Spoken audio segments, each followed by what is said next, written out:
नमस्कार, मैं हूं सत्येंद्र रंजन। जनचौक अपडेट में आपका स्वागत है।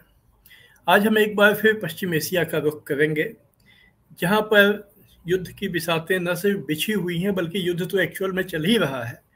इसके और बड़ा रूप लेने की आशंकाएं लगातार मजबूत हैं।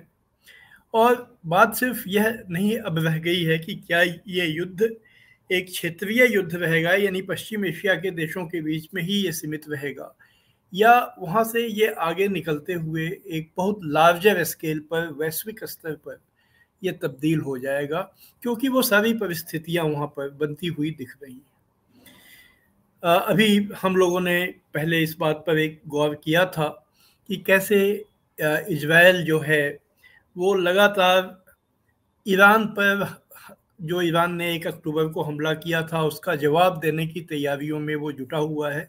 कम से कम जुबानी तौर पर ज़रूर ही उसकी तरफ से लगभग रोज़मर्रा के स्तर पर ये धमकी दी जाती है कि वो इजराइल पर बहुत बड़ा हमला करने वाला है।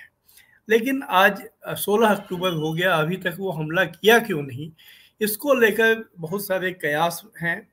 एक उसमें कयास ये है कि उसे अपने ऊपर आत्मविश्वास नहीं है कि अगर उसने हमला किया और उसके बाद ईरान, जैसा कि उसने कहा है कि उसने बहुत और भी ज़्यादा शक्ति के साथ और भी ज़्यादा मिसाइलों के साथ उसने अटैक किया, तो उससे इजराइल अपना बचाव कर पाएगा। तो इसमें अब उसकी सारी उम्मीदें जो हर हाल में रहती हैं, कोई नई बात नहीं है। वो सारा युद्ध वहाँ लड़ता ही अमेरिका की तरफ से है, अमेरिकी मदद से लड़ता है। तो उसकी सारी उम्मीदें इस पर टिकी हैं कि अमेरिका जो पहले ही फैसला कर चुका है कि उसका जो मिसाइल रक्षा कवच है थाड, जो हाई एल्टीट्यूड पर जो एक सिस्टम जो उसने बनाया हुआ है, जो बहुत ऊंचाई पर ही वो मिसाइलों को जाकर, नीचे से दागी गई मिसाइलें उसके सही निशाने पर जाकर, और वो मिसाइलों के साथ वो टकरा जाती हैं और वो मिसाइलें बेअसर हो जाती हैं। तो यह जो सिस्टम है उसका थाट, ये जब एक बार आ जाए और ये सिस्टम वहाँ काम करने लगे, तो इस कवच की आड़ लेकर इजराइल ईरान पर अटैक करेगा। लेकिन अब जो युद्ध विशेषज्ञ हैं, और इसमें खुद अमेरिका के विशेषज्ञ शामिल हैं, ऐसे विशेषज्ञ शामिल हैं जो अमेरिका सरकार के लिए काम कर चुके हैं, वो ये सवाल उठा रहे हैं कि क्या ये जो अमेरिका की नई प्रणाली है, जो नया सिस्टम जो वो देने जा रहा है, ये सचमुच इजराइल का बचाव कर पाएगा। इसमें दो पहलू बहुत ही गंभीरता के साथ में उठाए गए हैं। अमेरिका के एक डिफेंस मिनिस्ट्री से जुड़े रहे एक अधिकारी हैं जिनका नाम है दाना स्ट्रॉल। ये पहले पश्चिम एशिया में, यानी जिसको कि अमेरिका और जो पश्चिमी देश है मिडिल ईस्ट कहते हैं, ये मिडिल ईस्ट में ही अमेरिकी रक्षा मंत्रालय की तरफ से काफ़ी समय तक ये तैनात रहे। वहाँ की परिस्थितियों को जानते हैं, वहाँ के सभी देशों की क्या तैयारियां हैं उसको जानते हैं। इन्होंने एक चेतावनी जारी की है कल, और उन्होंने ये कहा है कि अमेरिका ये जो मिसाइल प्रणाली देने जा रहा है, इसका नतीजा नतीजा यह होगा कि अमेरिका अपने भंडार की मिसाइलें इजराइल में लगाने जा रहा है। वहाँ पर हमलों को रोकने के लिए मिसाइलें जितनी तेजी से खर्च होंगी, उसकी भरपाई करने के लिए अमेरिका के पास क्षमता नहीं है कि वो उतनी तेजी से इन मिसाइलों का उत्पादन कर सके।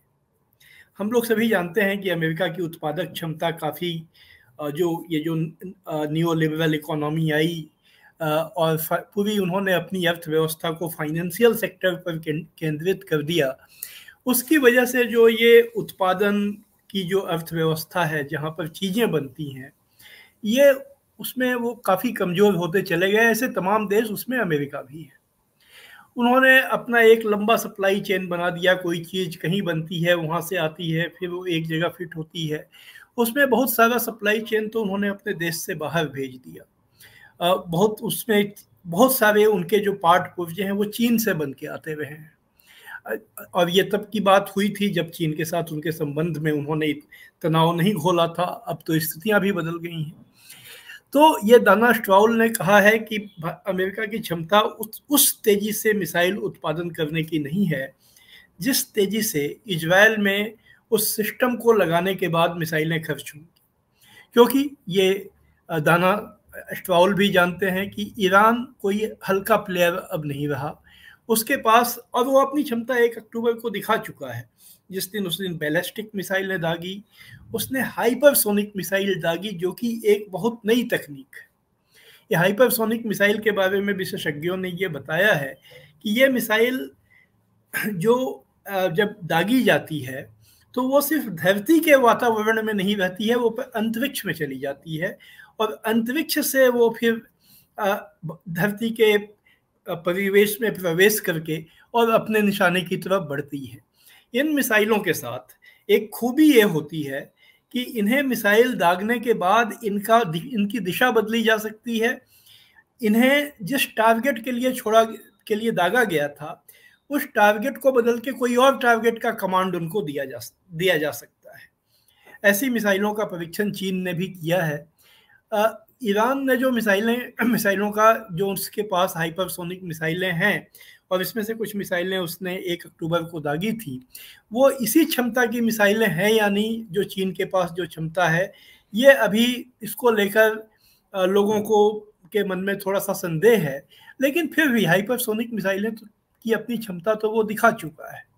इस बीच पिछले कुछ दिनों में जब हिजबुल्लाह ने अपने को फिर से संभाला है, उसके ऊपर जो सितंबर के आखिरी हफ्ते में बहुत ज़बरदस्त अटैक हुआ, उसका सवाल उसके लीडर मारे गए।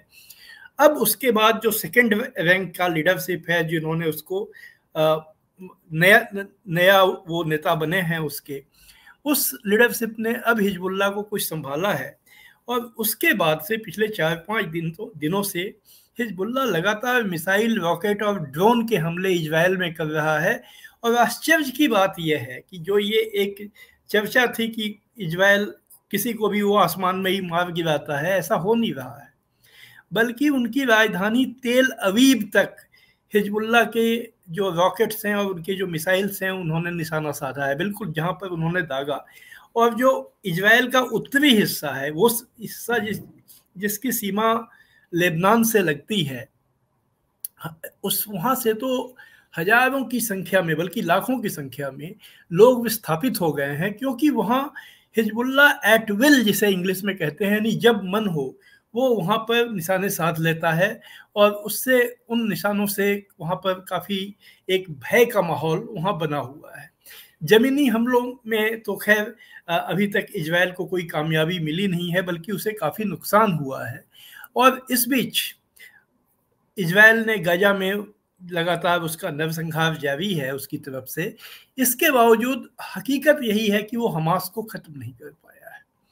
और अब ऐसी खबरें आ रही हैं कि हमास भी अपने को रीग्रुप कर रहा है, फिर से अपने को संगठित कर रहा है, और हमास एक नई लड़ाई की तैयारी में है। इसमें सच्चाई हो या ना हो, जब ऐसी खबरें आती हैं तो उसका एक साइकोलॉजिकल इम्पैक्ट होता है दूसरे पक्ष पर। आखिर दूसरा पक्ष बैठा तो नहीं रह सकता है, उसको उसके अनुरूप अपनी तैयारी करनी पड़ती है। उस तैयारी में एक आपको अपने संसाधन भी लगाने पड़ते हैं, धन भी लगाना पड़ता है आपको। उसके साथ साथ एक जो आसपास के इलाके जहां हमले हो सकते हैं, वहां जो भय का माहौल फैलता है, उसको भी संभालना पड़ता है। बहुत से लोग विस्थापित होते हैं, दूसरी इलाकों में चले जाते हैं। तो इजराइल इस तरह के संकटों में लगातार उसका ये संकट बढ़ता चला गया है, और वो बढ़ता ही जा रहा है। अब उसमें उसकी जो ये उम्मीद थी कि अमेरिका का जो ये मिसाइल रक्षा प्रणाली आएगी, इसके बाद वो निर्भय होकर, भय मुक्त होकर, बेखौफ होकर वो हमले कर पाएगा। विशेषज्ञ कह रहे हैं कि ऐसी स्थिति होने वाली नहीं है। एक तो अगर युद्ध बहुत उसका पैमाना बड़ा हुआ, एक ही साथ हिजबुल्लाह के भी हमले जारी रहे, इराक की तरफ से भी हमले किए गए, इराक की जो वहाँ इस्लामिक रेजिस्टेंस फोर्स है, जो अंसारुल्लाह हैं हुती, वो भी अपनी रॉकेट और मिसाइलें उन्होंने दागना जारी रखा, और ऊपर से ईरान। तो इतने बड़े पैमाने पर मिसाइलों को रोकने में अमेरिका की प्रणाली कामयाब नहीं होगी। इसलिए कामयाब नहीं होगी कि आरंभिक 2-4 दिनों तक भले वो कर ले, लेकिन जो मिसाइलें ख़त्म होती हैं उसके लिए जो भरपाई होनी चाहिए वो करने की क्षमता अमेरिका के पास नहीं है। ये चेतावनी अमेरिकी विशेषज्ञों ने दी है। ब्रिटेन का जो मशहूर अखबार है फाइनेंशियल टाइम्स, उसने ये विस्तृत रिपोर्ट छापी है। और ये बातें पहले भी आती रही हैं, चर्चा आती रही हैं, लेकिन अब चूंकि युद्ध का बिल्कुल जिसे कहा जाता है कि अब मौका आ गया है, तो ये बातें चर्चा में बहुत तेजी से आई हैं। अमेरिका में जो विशेषज्ञ हैं, नेशनल इंटरेस्ट वेबसाइट जो कि मुख्य रूप से सुरक्षा की ही वेबसाइट है, उस पर भी चेतावनी दी गई है कि इजराइल को ये नहीं सोचकर चलना चाहिए कि उसकी जीत निश्चित है, बल्कि उसके लिए बहुत सारे खतरों का उल्लेख वहाँ किया गया है। इसके अलावा जो दुनिया में इजराइल अलग थलग पड़ गया है, यह तो अब स्थिति ये हो गई है कि यूरोप में भी वो अलग थलग पड़ रहा है, खासकर तब से जब से उसने लेबनान में संयुक्त राष्ट्र शांति सेना को निशाना बनाया और उसने अपना जो गुस्सा है वो संयुक्त राष्ट्र की तरफ उसका रुख किया और उसमें उनके संयुक्त राष्ट्र के महासचिव को अपने यहाँ आने से प्रतिबंधित कर दिया। इस घटना की 100 से ज़्यादा देशों ने इन घटनाओं की निंदा की है और ये पहला मौका है जब कल रात में संयुक्त राष्ट्र सुरक्षा परिषद में एक प्रस्ताव पास हुआ जिसे अमेरिका ने वीटो नहीं किया, जिस प्रस्ताव में संयुक्त राष्ट्र शांति सैनिकों पर हमले की निंदा की गई।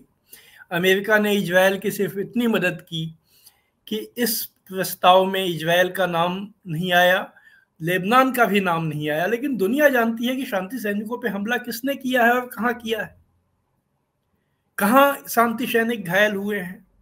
और इस शांति सेना में जिन देशों ने सेना भेजी हुई है उनके प्रतिनिधियों ने संयुक्त राष्ट्र में भी कहा कि वो इजराइल के इन हमलों से डर कर अपने सैनिकों को वहाँ से वापस नहीं बुलाने वाले हैं। फ्रांस ने इस पर, हम लोग पहले भी जिक्र कर चुके हैं कि फ्रांस ने तो इस पर बहुत ही कड़ा स्टैंड लिया है। राष्ट्रपति इमैनुअल मैक्रों ने कहा है कि अब फ्रांस इजराइल की कोई मदद नहीं करेगा क्योंकि उसने संयुक्त राष्ट्र को निशाना बनाया है। और ये परिस्थितियां जो हैं यूरोप के कई देशों में, स्पेन है, कुछ और छोटे देश हैं जिनकी प्रतिक्रियाओं में ये बातें जाहिर हुई हैं। वो अपनी बात पे कितना कायम रहेंगे ये तो एक हमेशा ही ये सवाल रहता है। लेकिन एक खबर कल शाम से बहुत प्रचारित हुई है और जो इजराइल का अखबार है यरूशलेम पोस्ट, उसने तो इसे अपनी लीड खबर बनाया है। सूत्रों के हवाले से ये खबर है कि अमेरिका ने इजराइल को चेतावनी दी है कि अगर 1 महीने के अंदर उसने नरसंहार नहीं रोका तो अमेरिका इजराइल को सारी मदद देना बंद कर देगा। हालांकि हम जैसे लोग जो कि घटनाओं पर नज़र रखते हैं वो इस खबर को बहुत गंभीरता से नहीं लेंगे क्योंकि ये शायद बाइडेन एडमिनिस्ट्रेशन का एक दांव है। 5 नवंबर को वहाँ राष्ट्रपति का चुनाव है, हम लोग सभी जानते हैं, और उसमें जो अभी उपराष्ट्रपति हैं और डेमोक्रेटिक पार्टी, सत्ताधारी डेमोक्रेटिक पार्टी की उम्मीदवार हैं कमला हैरिस, उनकी स्थिति बहुत अच्छी नहीं चल रही है। अब जो ओपिनियन पोल्स आ रहे हैं, खासकर जो 7 बैटल ग्राउंड स्टेट हैं जहां से फैसला होना है कि कौन जीतेगा कौन हारेगा, वहां पर डोनाल्ड ट्रंप अनेक राज्यों में, कम से आधे से ज़्यादा राज्यों में बढ़त बना चुके हैं ओपिनियन पोल्स के हिसाब से। और उसमें एक बड़ा फैक्टर ये है कि जो अल्पसंख्यक हैं, जो कि हमेशा डेमोक्रेटिक पार्टी के वोटर रहे हैं, उसमें अरब मुस्लिम्स हैं, दूसरे देशों के मुस्लिम्स हैं और अमेरिका के सभी धर्मों के नौजवान जिन्होंने ये नरसंहार अपनी आंखों में से देखा है और जिन्हें ये बात स्वीकार नहीं हो पा रही है, अपने गले नहीं उतार पा रहे हैं कि उनका देश इस नरसंहार में मददगार बना है, तो वो जो है इस बार डेमोक्रेटिक पार्टी को उनका समर्थन काफ़ी घट चुका है। वो लोग थर्ड पार्टी कैंडिडेट, खासकर जिल स्टाइन जो कि ग्रीन पार्टी की कैंडिडेट हैं, उनको समर्थन करते हुए दिख रहे हैं। तो शायद उनका समर्थन वापस पाने के लिए ये बाइडेन एडमिनिस्ट्रेशन ने एक दांव चला है कि उसने ये धमकी की खबर को प्रचारित की है 1 महीने। अन्यथा अगर आपको धमकी देनी होगी तो उसकी सीमा आप 1 महीना तय तो नहीं करेंगे कि 1 महीने तक तुम नरसंहार जारी रखो, 29 दिन तक, 30वें दिन रोक देना, नहीं तो हम तुमको मदद देना बंद कर देंगे। ये बात गले नहीं उतरती है। ये बात सिर्फ एक चुनावी दांव लगती है। अमेरिका का जो दांव लगा हुआ है इजराइल में, इजराइल उसका एक जो चौकी है, आउटपोस्ट है मध्य पूर्व में, उसे देखते हुए अमेरिका इस तरह का कदम सचमुच उठाएगा, इस पर यकीन करना मुश्किल है। लेकिन सवाल यह है कि जब अमेरिका की अपनी उत्पादक क्षमता और अपना उसके भंडार हथियारों से खाली होने की चेतावनी वहाँ के विशेषज्ञ दे रहे हैं, तो वैसे में वो इजराइल की कितनी मदद कर पाएगा, कितना बचा पाएगा, ये सबसे बड़ा सवाल आज की चर्चा में है। तो आज हमने ताज़ा अपडेट्स के साथ आपसे बातचीत की। हम फिर आएंगे इसी तरह अपडेट लेकर। आज बस इतना ही। आप सबको मेरा नमस्कार।